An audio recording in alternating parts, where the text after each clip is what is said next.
बहुत बड़ी प्रॉब्लम का सल्यूशन लेकर आई हूँ कि मेकअप काला क्यों पड़ जाता है।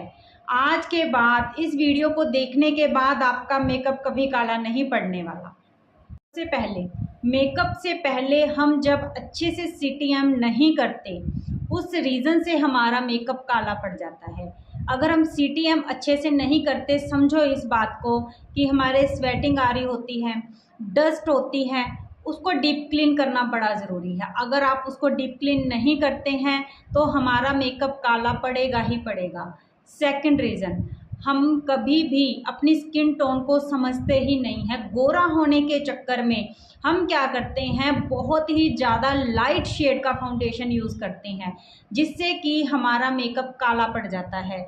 जैसे कि भी देखिए, हमारी स्किन है डस्की और ऊपर से वाइट कलर का फाउंडेशन लगा रहे हैं, तो वो मिक्स होके हम मेकअप काला कर देगा वो।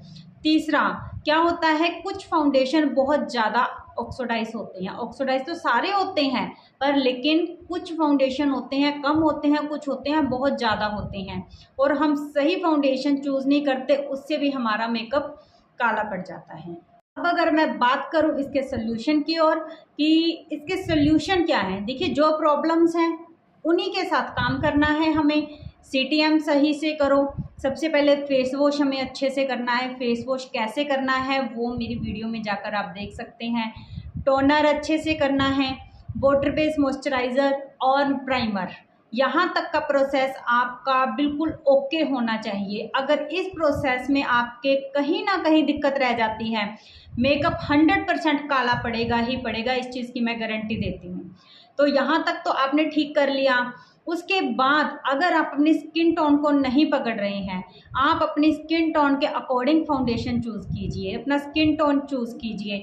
तो उसके बाद अगर आप सेम स्किन टोन लगाते हैं तो उसके बाद आप 1 या 2 शेड लाइट का आप कंसीलर लगा सकते हैं। ऐसे आपका मेकअप काला नहीं पड़ेगा, आप थोड़ा गोरा भी दिखाई देंगे। लेकिन अगर आप सीधा ही फाउंडेशन ऐसा लगा देते हैं कि भी आपको लगे कि भी हम सीधा डायरेक्ट ही गोरा लगेंगे, वहाँ पर आपका मेकअप काला पड़ेगा ही पड़ेगा, 100% पड़ेगा, गारंटी देती हूँ। और जब भी फाउंडेशन को चूज़ करें, ऐसा फाउंडेशन चूज़ करें जो बिल्कुल भी ऑक्सीडाइज ना हो। बिल्कुल भी कहने का मतलब ये है, कोई 10-20% ऑक्सीडाइज होगा। अगर आपका सीटीएम सही है ना, तो वो इतना वर्क नहीं कर पाएगा, वो 10-20 से भी 0 पे हो जाता है। लेकिन कुछ फाउंडेशन होते हैं बहुत ज़्यादा ऑक्सीडाइज होते हैं, वो आपके मेकअप को काला करेंगे ही करेंगे, 100% करेंगे। सबसे पहले अच्छे ब्रांड का फाउंडेशन चूज़ कीजिए। देखिए, एक बार पैसा लगा दीजिए, क्या दिक्कत है।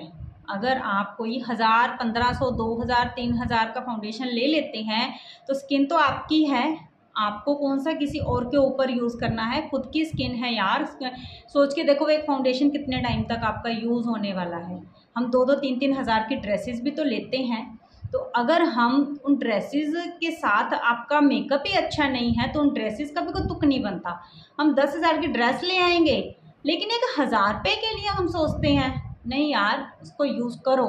आप प्रोडक्ट पर पैसा लगाओ। अगर आप प्रोडक्ट पर पैसा लगाते हो ना, तो आपको हमेशा पैसा वसूल होगा। सिखाने के लिए हम बैठे हैं, क्या दिक्कत है। आप ट्राई तो कीजिए, आपकी खुद की स्किन के साथ मत आप खेलिए, ठीक है।